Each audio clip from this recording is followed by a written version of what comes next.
Good afternoon, ma. Welcome to Alpha Online Education. The chapter that is financial market and the remaining other financial markets. What are those? We are going to discuss now. Derivatives. What are the derivatives? See, a derivative is a financial contract. It is a financial contract that derives its value from an underlying assets. So that is a contract and the value of that contract. Okay, the value of that contract is derived. అంటే ఆ contract యొక్క విలువ అనేది ఎలా తెలుస్తుందంటే derived from the underlying asset. Okay, from the underlying assets.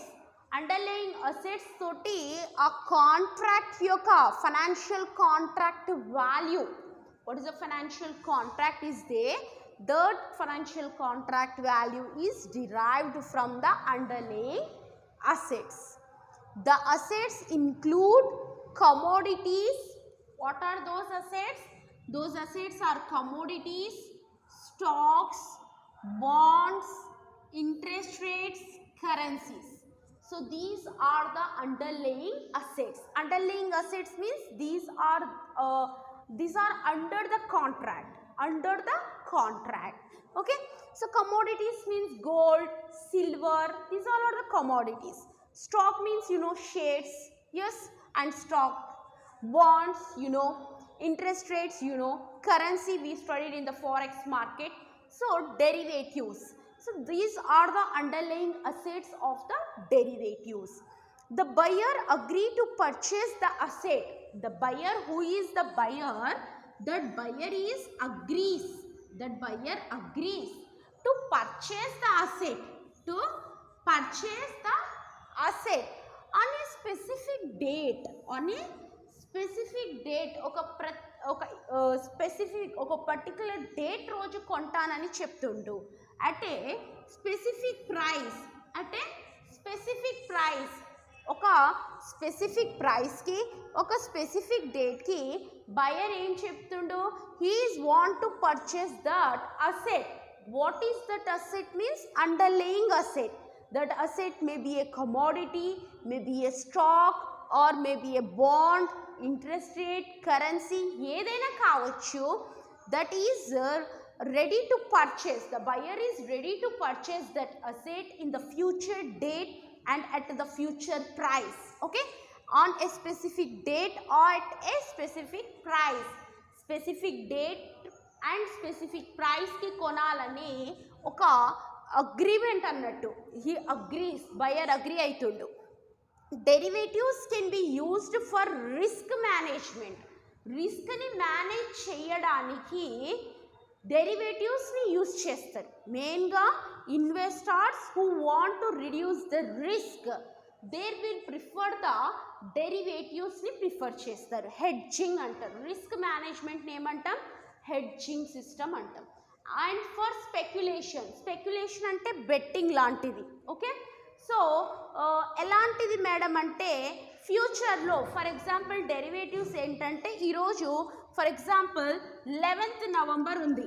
11th November 2020 ఈరోజు ఒప్పందం చేసుకుంటారు. He is ready to purchase particular asset. Okay, he is ready to purchase particular asset at the specific date.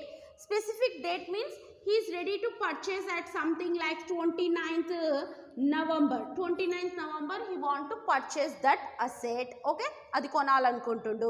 Specific date idi at a specific price. Malli adi kuda specific price ki means that price will be decided here itself. అంటే ఈ రోజు దాని price అనేది decide చేయడం జరుగుతుంది. But the sales will be happened at a specific date and at a specific predetermined price. ముందుగానే అనుకున్న ధరకి ఆ అసెట్ని కొనడం జరుగుతుంది. అసెట్స్ ఏంటి మేడం అంటే commodities, stocks, bonds, interest rates and currencies. These are the assets. Okay, next types of derivatives. How many types of derivatives we have? We have forward derivatives, futures, options, swap. These all are the types of derivatives. Let us see one by one what are the derivatives. Very important question for 2 marks. Okay. So forwards. Forwards means what? A forward contract is a contract. Forward contract. Forward means it is a contract between, okay, between two entities, means between two parties, where settlement takes place. The settlement takes place on specific date. Okay, the settlement will be takes place on a specific date. Okay, in the future, specific date in the future, they will going to purchase sometime in the future at today's predetermined price. ఈ రోజు అనుకున్న price కి future లో ఆ వస్తువుని కొనబోతున్నారు. ఇక్కడ 2 types of risk ఉంటుంది. ఏంటంటే ఈ రోజు for example today they want to purchase that, for example that is the contract. Yes, while making the contract they said that, for example ఒక పర్టికులర్ కమోడిటీ గోల్డ్ తీసుకుందాం. గోల్డ్ ఆన్ పర్టికులర్ డేట్ అంటున్నాం. ఎంత ఈరోజు date? For example ఈరోజు 50,000 gold rate ఉంది. After a specific date అంటే maybe 1 month కావచ్చు. Okay, 1 month తర్వాత ఇదే రేట్ ఉంటుందా? ఉండదు, ఖచ్చితంగా ఉండదు. మేబీ ఎక్కువైనా ఉండొచ్చు లేదా తక్కువైనా ఉండొచ్చు. ఎక్కువ ఉంటే బయ్యర్కి profit. Okay, if the value of that underlying asset is more, okay, on the specific date, then it is profitable for the buyer because the price is already there are decided today. ee roje price decide chesinడ్రు కాబట్టి it is benefitable for the buyer and it is loss for the seller. If for example the gold rate is 50,000 today, unfortunately it become after 1 month 35,000 rupees, then it is a loss to the buyer. అప్పుడు కూడా buyer 35,000కి కొనలేడు, అప్పుడు కూడా అతను 50,000కే కొనాల్సి ఉంటుంది. ఎందుకంటే ఒప్పందం ముందుగానే చేసుకున్నారు కదా. That is the agreement. So according to that agreement there is a chance of risk and also it is a type of betting. Okay, forward is a contract between the two entities. That I am saying, it is a contract between the two entities where settlement takes place on specific date. Settlement అనేది specific date రోజు జరుగుతుంది. Price అనేది ఈ రోజు decide చేయడం జరుగుతుంది. కొనడం specific డేట్కి కొంటారు, కానీ what is the price of that it will be decided today.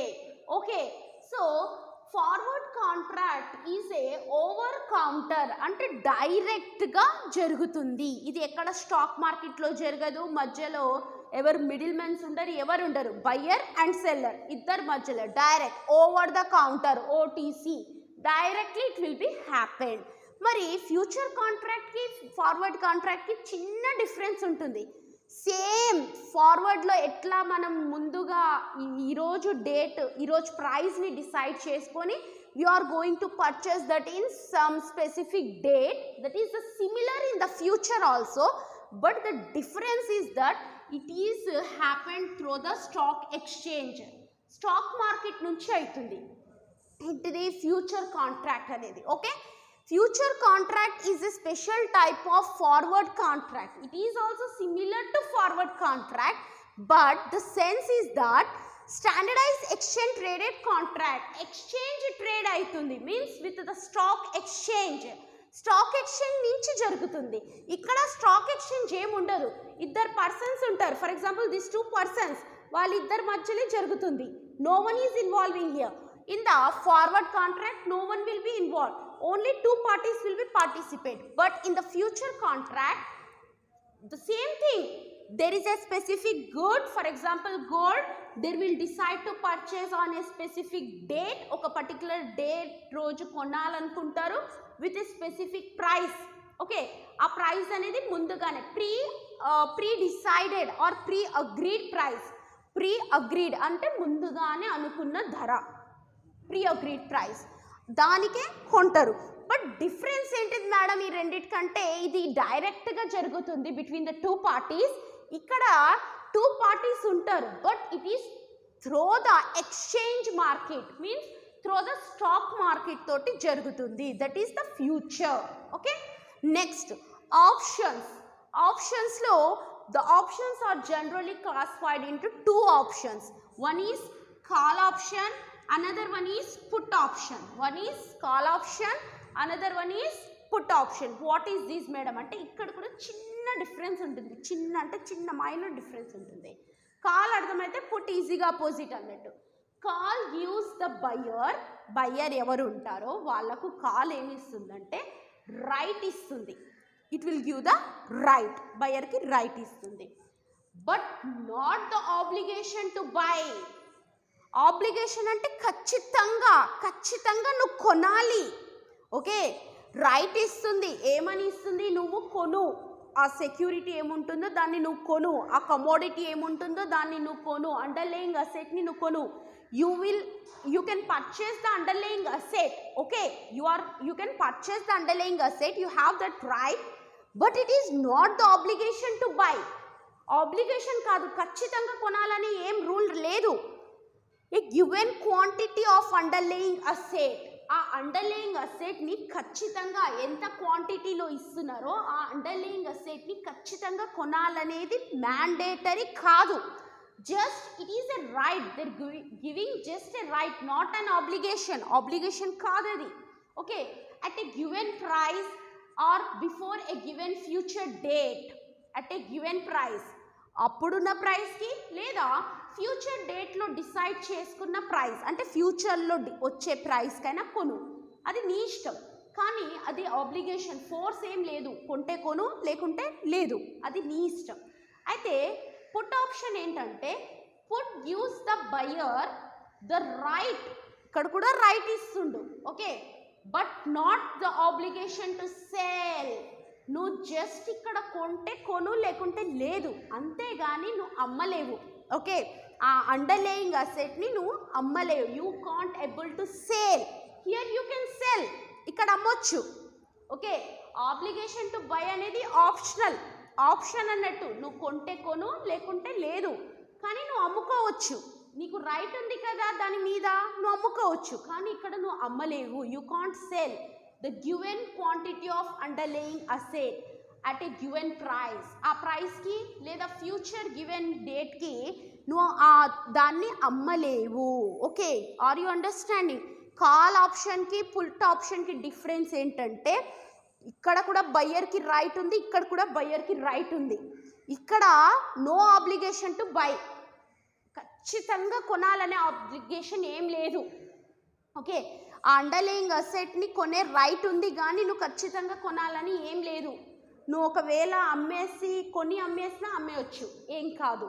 కానీ ఇక్కడ అమ్మలేవు. అదే మెయిన్ డిఫరెన్స్. ఇక్కడ కొని అమ్మేయచ్చు, ఇక్కడ కొని అమ్మలేవు. At any price, future price కావచ్చు, అట్ ఏ పర్టికులర్ ప్రైస్ కావచ్చు, ఏ ప్రైస్ అయినా కావచ్చు. ఈరోజు ప్రైస్కైనా కావచ్చు, ఫ్యూచర్ ప్రైస్కైనా కావచ్చు. రెండింటికి similar.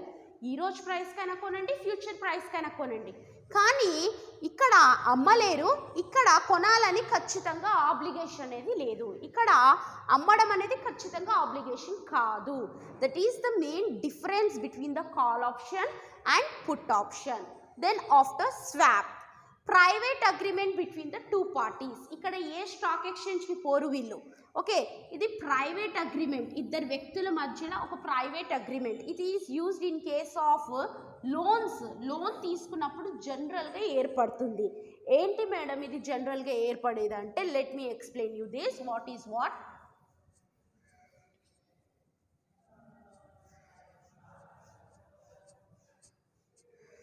See, when you take a loan, for example home loan, we take the example of home loan. The loans are two types. Okay, one is variable interest loan, variable interest loan.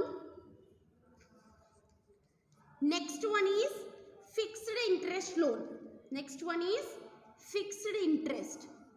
So if for example variable అంటే మారుతుంటుంది, time మారే కొద్దీ interest rate కూడా మారుతుంటుంది. Fixed అంటే ఖచ్చితంగా ఫిక్స్డ్గానే ఉంటుంది. For example ఒక home loan, for example XY అని ఇద్దరు పర్సన్స్ ఉన్నారు, ఇద్దరు హోమ్ లోన్ తీసుకున్నారు. So when X taken the loan, the principal amount is rupees 50,000 rupees. Okay, 50,000 rupees itani principal amount, actual amount. Y యొక్క principal amount ఎంత ఉంది? ఇతని కూడా ఫర్ ఎగ్జాంపుల్ 50,000 ఉంది అనుకుందాం example. So X is preferring to variable interest, మారుతున్న interest ప్రకారం నేను కడతాను అని చెప్పిండు. When X taken the interest principal amount at the time interest rate is 6%. Interest rate ఎంత ఉంది? 6% ఉంది. మరి వై తీసుకున్నప్పుడు ఇంట్రెస్ట్ రేట్ ఎంత ఉందంటే వై దేన్ని ప్రిఫర్ చేసిండు? ఫిక్స్డ్ ఇంట్రెస్ట్ రేట్ని ప్రిఫర్ చేసిండు. That is rupees 6%. ఓకే, 6% ఉంది. ఓకే, ఇతనికి కూడా 6% ఉంది. ఓకే, రైట్, వెరీ గుడ్, బాగుంది. ఇంట్రెస్ట్ తీసుకున్నారు, ఇతను వేరియబుల్ అంటే మారుతుంటుంది, నెల నెల ఇంట్రెస్ట్ రేట్ మారుతుంటే ఆ ఇంట్రెస్ట్ రేట్ ప్రకారం కడతానన్నాడు. ఇతనేమో ఫిక్స్డ్ 6% కడతానని చెప్పిండు. ఓకే, ఫర్ ఎగ్జాంపుల్ ఇతను లోన్ అమౌంట్ 1,50,000 అనుకోండి ఎగ్జాంపుల్. ఇతను సేమ్ తీసుకుంటే మళ్ళీ మీకు డౌట్ రావచ్చు, మేడం సేమ్ ఉంది కదా మేడం అని. ఓకే, ఇతనిది 50,000, ఇతనిది 1,50,000. రైట్, బాగుంది. ఇప్పుడు స్వాప్లో ఏమవుతుందంటే ఇప్పుడు ఇతనిది వేరియబుల్ అంటే మారుతుంది. ఫస్ట్ మంత్లో 6% ఉంది, సెకండ్ మంత్లో 3% అయ్యింది. ఇతను సెకండ్ మంత్లో కూడా 6% కట్టిండు. ఓకే, ఎవరు? వై.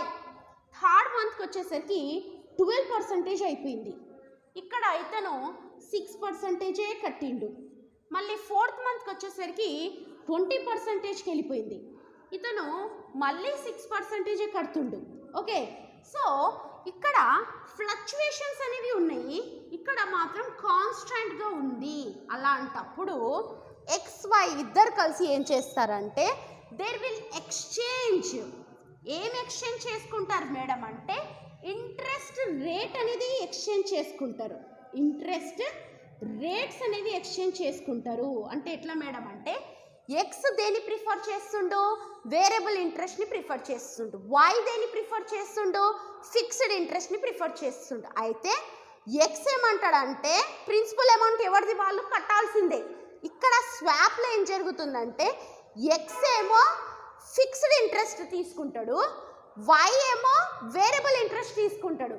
ఇలా వీళ్ళిద్దరి మధ్యలో ప్రైవేట్గా ఒక ఒప్పందం, there is a private contract between the two parties for the exchange of the loan terms, loan related. Okay, whatever the loan interest amount is there, they want to exchange interest only. They are exchanging, not the principal amounts.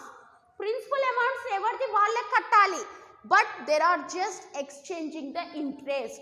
First X preferred the variable interest, now he want to come to the fixed interest. అంటే y interest ఎవరు కడతారు? X కడతాడు. X interest ఎవరు కడతారు? Y కడతారు.